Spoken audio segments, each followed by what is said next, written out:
का अमृत महोत्सव।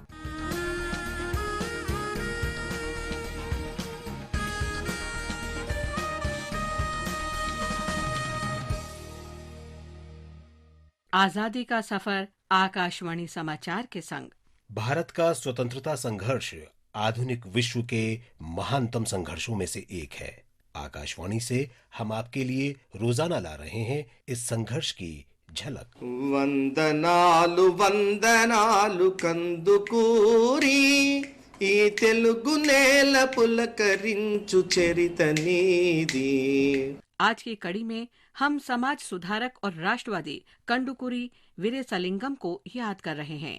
उनका जन्म 16 अप्रैल 1848 को आंध्र प्रदेश के राजामुंद्री में हुआ था। उन्हें तेलुगु पुनर्जागरण आंदोलन का जनक माना जाता है। वे दक्षिण भारत के आरंभिक समाज सुधारकों में शामिल थे, जिन्होंने महिला शिक्षा और विधवाओं के पुनर्विवाह को प्रोत्साहन दिया। వివేకవర్ధని వెలుగుతో బాపిన భాస్కరుడా, నవ సమాజ నిర్మాతగా నిలచిన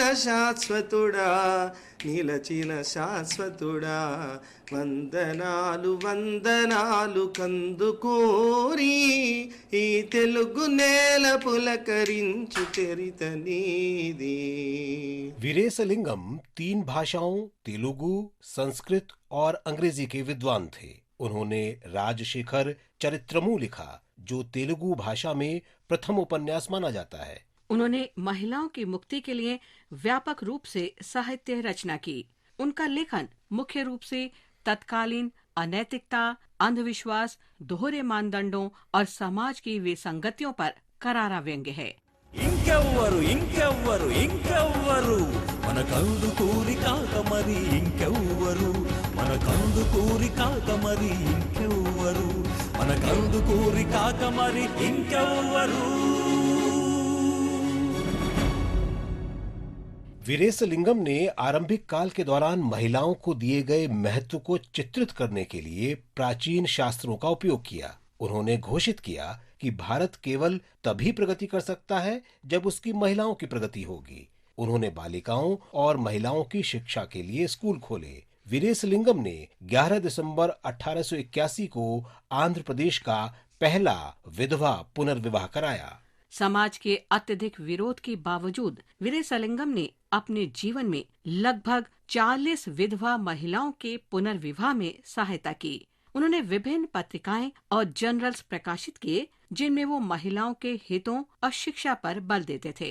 उन्होंने 1887 में राजामुंद्री में ब्रह्म मंदिर की शुरुआत की। స్త్రీ జనోద్ధారణే ధ్యేయంగా తలచినట్టి నవయుగ వైతాళికుడు, జనసేవకుడు, మహాపురుషుడు మహాపురుషుడు। वीरेसलिंगम उन लोगों में शामिल थे जो 1885 में इंडियन नेशनल कांग्रेस के प्रथम अधिवेशन में शामिल हुए थे। 27 मई 1919 को उनका निधन हो गया। अंत समय तक वे समाज की बेहतरी के लिए कार्य करते रहे। महान भारतीय को हमारा नमन।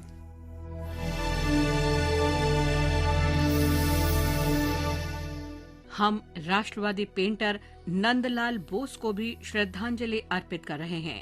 उनका निधन 16 अप्रैल 1966 को हुआ था।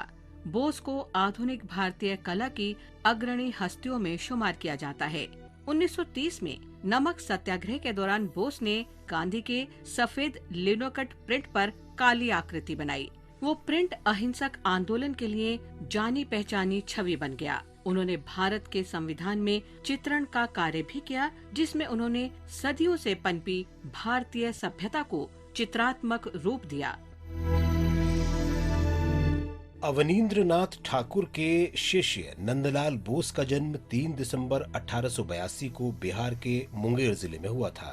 उनके शास्त्रीय कार्य में भारतीय पौराणिक ग्रंथों, महिलाओं और ग्रामीण जीवन के दृश्यों की पेंटिंग शामिल है। जवाहरलाल नेहरू के कहने पर बोस ने भारत रत्न और पद्मश्री सहित भारत सरकार के पुरस्कारों के लिए प्रतीकों के स्केच बनाए। अपने शिष्य राम मनोहर के साथ नंदलाल बोस ने भारत के संविधान की मूल पांडुलिपि की सजावट का ऐतिहासिक काम भी किया।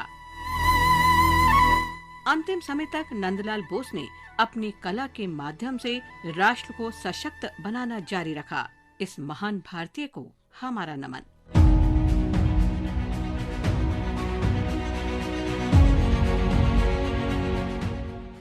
आज हम शहीद रामासुर सिंह को भी श्रद्धांजलि अर्पित कर रहे हैं। उन्होंने 1857 में भारत के प्रथम स्वतंत्रता संग्राम में भाग लिया था। वे आरंभ में ब्रिटिश ईस्ट इंडिया कंपनी की सेना के सिपाही थे।